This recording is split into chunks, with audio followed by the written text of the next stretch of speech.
Oui, bonjour. En s'intéressant à une vidéo qui est intitulée Mitra et la renaissance des Ariens, Robert Sepper,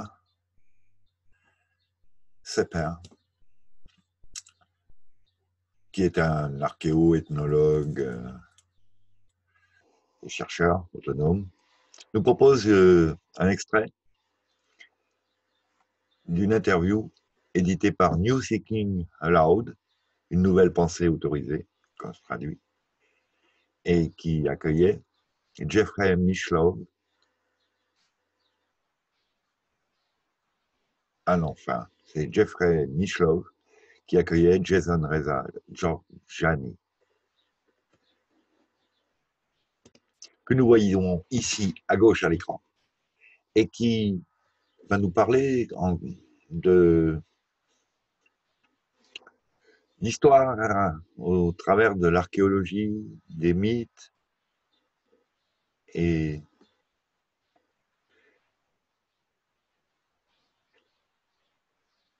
des descendances. On commence par Zarathustra, qui avait peut-être une figure mythologique, religieuse, philosophique. Zarathustra est très clairement un individu. Il y a des témoignages de gens qui étaient ses amis, des gens qui ont profité de ses faveurs. Il y a même une référence à sa jeune fille. Il nous a dit, avec des références que je ne vais pas vous traduire, que Zarathustra vivait 6000 ans avant la conquête de la Grèce par une certaine figure. Une autre figure là, qui nous dit qu'il est aussi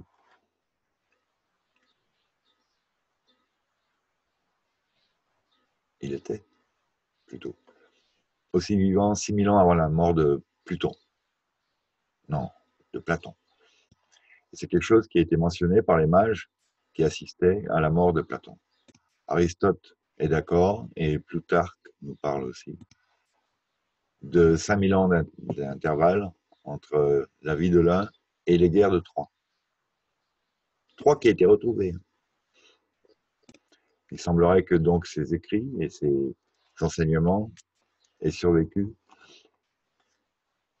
jusqu'avant même l'Empire perse, pendant 5000 ans. Pas 5000 ans, des milliers d'années, tout de même.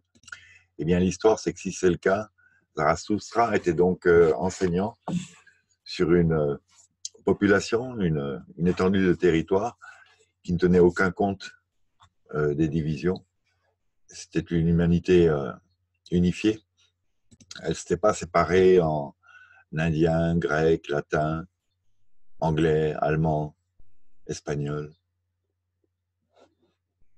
sanskrit, perse, qui s'est subdivisé. Cyrus était un Mide, et les Mides sont en fait les Kurdes. Il y a des preuves archéologiques. Ils étaient entre le Kurdistan et l'Azerbaïdjan. C'était le centre du royaume. Ça nous permet de faire une liaison entre Zarathustra et l'arrivée de l'Empire perse. Oui, mais même dans ces conditions, on parle de milliers d'années de traditions établies.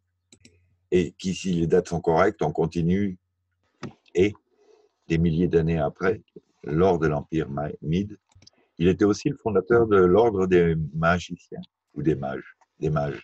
Et il me semble que c'est aussi les ancêtres de notre tradition hermétique, et qu'ils ont a priori réussi à préserver ces enseignements d'une manière assez pure sur des milliers d'années, en quart. Ce qui a aussi permis de multiples infiltrations, assurément. On continue. Donc, si on met Zarathustra à 6500 avant Jésus-Christ, il nous faut redater le Sphinx. Ça nous amène dans les bras de Göbekli Tepe, qui sont des monuments alignés. Oui, c'est une partie géologique découverte dans le Kurdistan. Ah bon? Je croyais que c'était en Turquie, moi. C'est en Turquie, Göbekli Tepe. Ou c'était avant le Kurdistan, peut-être.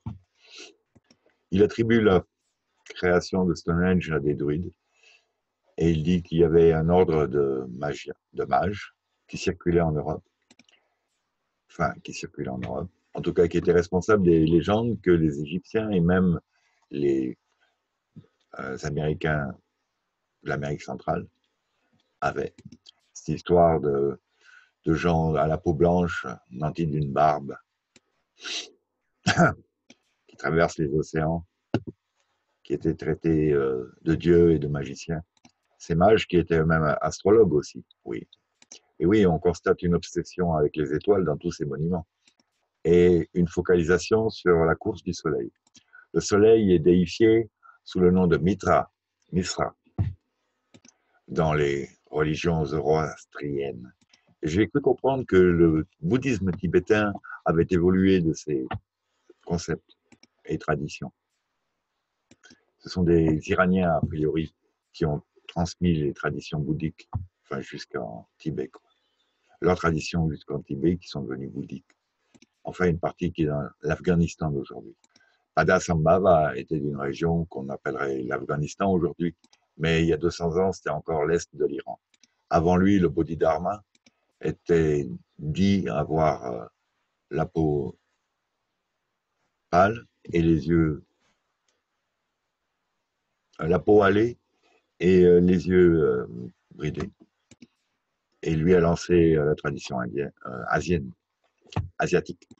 Mithra était né d'une mère vierge, au milieu de la nuit entre le 25 et le 24 décembre, ou le 24 et le 25 décembre, ce qui est le solstice d'hiver d'après les anciens calendriers, la mort et la renaissance de la lumière. C'est une date qui est célébrée encore aujourd'hui en Iran sous le nom de Yalda. Et Yalda est connecté étymologiquement à Yulde, dans le nord. Là, vous nous signifiez qu'il y a une relation indo-européenne au niveau religieux. Non seulement elle a une origine orientale, indo-européenne, mais les tribus germaniques ont voyagé en Europe en même temps avec les Scythes, qui étaient une tribu iranienne du nord, barbare, c'est-à-dire qu'elle refusait l'autorité de l'Empire perse. Et ils ont fait route ensemble avec les tribus germaniques en Europe.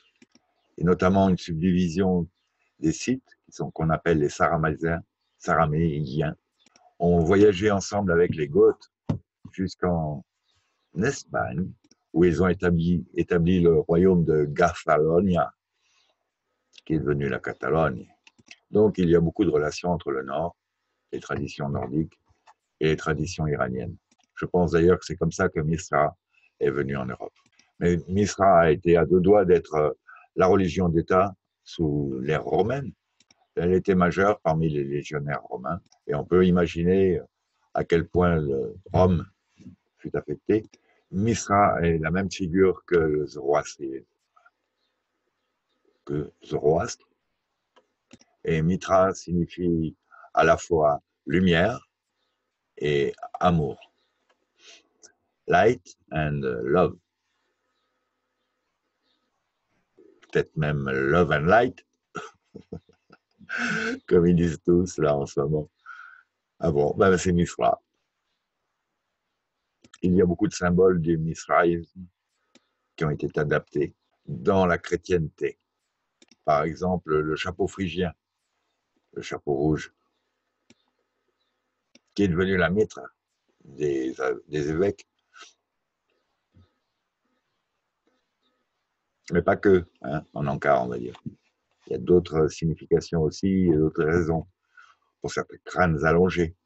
Ce qui ne veut pas dire que l'un n'aille pas avec l'autre, parce qu'on n'est pas loin de la région un peu plus à l'est, entre la mer Noire et la Caspienne, où on trouve tous ces crânes allongés, qui a priori datent d'encore avant. On continue. Et donc la mitre et la robe rouge. Et puis il y a aussi cette communion où on boit du vin et le pain qui est inscrit dans la croix équilatérale qu'on place au sein d'un cercle qui est un symbole solaire. Ce sont des symboles du mithriatisme qui sont adaptés au christianisme. Et à un moment donné, l'empereur Constantin a décidé d'établir une nouvelle religion sur tout l'Empire romain, nommé la chrétienté. Et vous me dites là que c'était sa réponse à une influence grandissante du mithraïsme, du culte de Mithra. Mithra qui a pu donner le nom à la mitre, hein, a priori aussi, on va dire. Oui, le culte de Mithra a continué à influencer l'Europe par l'influence germanique et de ces barbares iraniens, les Scythes, les Scythes, S-C-Y-T-H-E-S. Et ils ont amené aussi les idées mithraïques de chevalerie et le mysticisme du Grail jusqu'au plus profond de l'Europe, jusqu'à en donner la naissance aux légendes arthuriennes. Vous savez qu'il y a ce culte romain médiéval au sein de l'Europe qui tire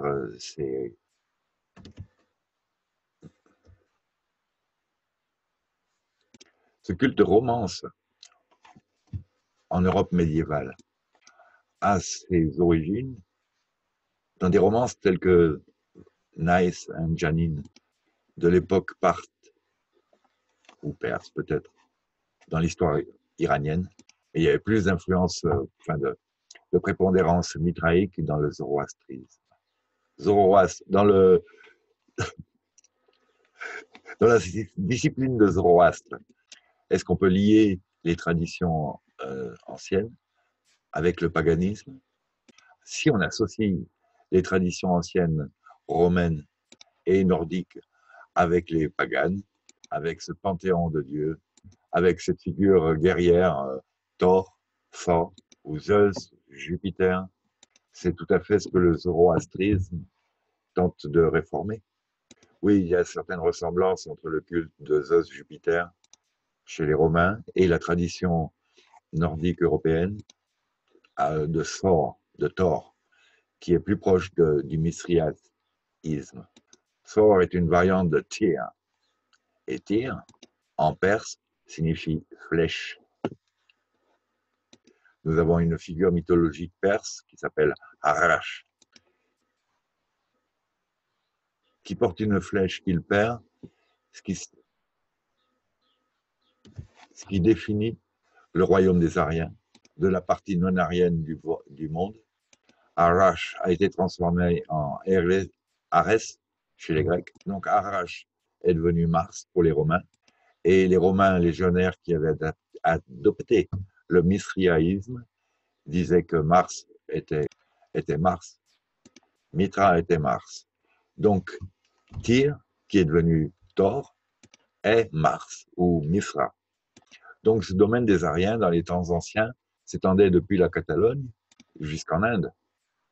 Eh bien, au-delà de l'Inde, au nord-est, le désert de Gobi, où ils ont trouvé donc ces momies de grandes personnes aux cheveux roux ou blonds. Oui, la population qui habite la Mongolie aujourd'hui est arrivée bien plus tard. Il y avait une tribu iranienne qui s'appelait les Tatariennes, les Tatars, qui peuplaient le nord-ouest de la Chine, ce qu'on a aujourd'hui le nord-ouest de la Chine actuelle. Donc on peut imaginer que ce mithraïsme et le bouddhisme avaient pour centre l'Iran, étaient dirigés par des Iraniens. Ces anciens Iraniens sont très difficilement distinguables du type caucasien. Oui, c'est pour ça que les Asiatiques ou les gens de l'Asie ont du mal avec Bodhidharma qui n'a pas du tout l'aspect asiatique.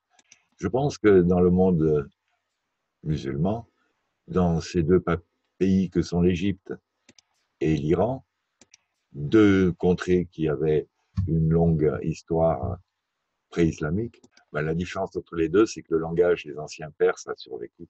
Le farsi plutôt, quelle farce, le farsi, le perse, donc PF, perse, farsi, perse, est un descendant direct de l'ancien langage de l'Empire perse, alors qu'en Égypte, le langage pharaonique n'a pas de descendance. Oui, et démographiquement aussi, l'Iran reste plus indo-européen. Et je pense que les anciens Égyptiens aussi en avaient de ce type caucasien. Et ce pays a été conquis par Mohamed et ses troupes et a été forcé de se convertir à l'islam il y a 1300 ans de ça. Donc là, on a une massive conversion, une conversion massive, en peu de temps. Ah, ça a été beaucoup plus catastrophique comme invasion que le passage grec et romain. Ils auraient détruit la librairie d'Alexandrie et c'était il était de leur habitude de détruire les librairies partout où ils passaient, de détruire les sites archéologiques et de massacrer les universitaires. Enfin, de ne pas respecter les universités en tout cas. On n'en parle pas tellement de ce point. Hein. On nous cite toujours, oh, ils avaient le savoir de mathématiques, ceci, cela. Non, en fait, a priori, ils amenaient un truc, ils détruisaient ce qu'il y avait avant. Et leurs chiffres sont la base d'une autre. Mais sur les billets hindous aussi, c'est écrit en indien par contre. Mais leur calligraphie rappelle vraiment les chiffres arabes aussi. C'est un petit encart monétaire. La différence dans le mysticisme shia et soumi, ou le soufisme en général, qui est proche de la foi du shia, chiite en fait. On constate que c'est pas du tout islamique à l'origine. Ça pourrait même être considéré hérétique du point de vue du Coran ou de la tradition de Mohammed. Le soufisme est un ésotérique libre, un enseignement ésotérique qui remonte au temps de Mazda, qui disait qu'il y avait un corps ésotérique aux religions et un corps exotérique, superficiel, qui a changé en fonction du temps et des endroits. Il y a une adaptation de ces doctrines en fonction des peuples et des endroits et des époques. Les Arabes qui avaient envahi n'étaient pas du tout intéressés dans la science et la connaissance. Ça leur a pris une bonne centaine d'années avant de constater qu'ils pouvaient diriger un royaume de cette manière. Et ils ont mis ensemble des fragments de connaissances qui avaient survécu pour bâtir donc une trame stratégique à la manière de contrôler les gens, le peuple. Et ces écrits en arabe ont fait leur entrée en Europe par la suite et sont devenus la base de la Renaissance européenne. Tous ces écrits ont été faits à une époque où la transition entre le zoroastrisme et l'islam n'était pas complète. Les personnes qui ont écrit ça avaient encore de la famille qui était zoroastrique, si on peut dire. Et la partie de l'Iran où ils étaient basés était sujette à de nombreuses révoltes contre le califat et tentait d'établir un système mixte, attribuer la renaissance scientifique à des origines arabes, islamiques, est une sorte de travesti historique. Ces origines ont survécu malgré l'islam qui tentait de l'éteindre. Et pourtant, ça a eu une telle importance dans la culture européenne sous le phénomène de renaissance. Eh bien, écoutez, je vous remercie d'avoir suivi ce petit quart d'heure culturel sur lequel je ne vais pas faire trop d'encart. Je vous remercie. Je pense que ça va déjà faire réfléchir beaucoup certains quant à leur dévouement envers certaines cultures, sans y ramener un petit point de jugeote un peu, comment on va dire, critique qu'ont tous les peuples quand on les soumet à une religion, il semblerait. Il y a toujours des gens qui disent, mais attends, là, on peut pas voir ça un peu différemment, là, vous n'avez plus de mémoire, qu'est-ce qui se passe? Y a-t-il eu un reset en même temps? A-t-on profité d'un tsunami pour subjuguer les faibles survivants, et puis instaurer de nouvelles pensées, de nouvelles règles, de nouvelles limitations souvent. Allez savoir. Eh bien voilà. Je vous remercie d'avoir suivi donc. Bon courage. Salut.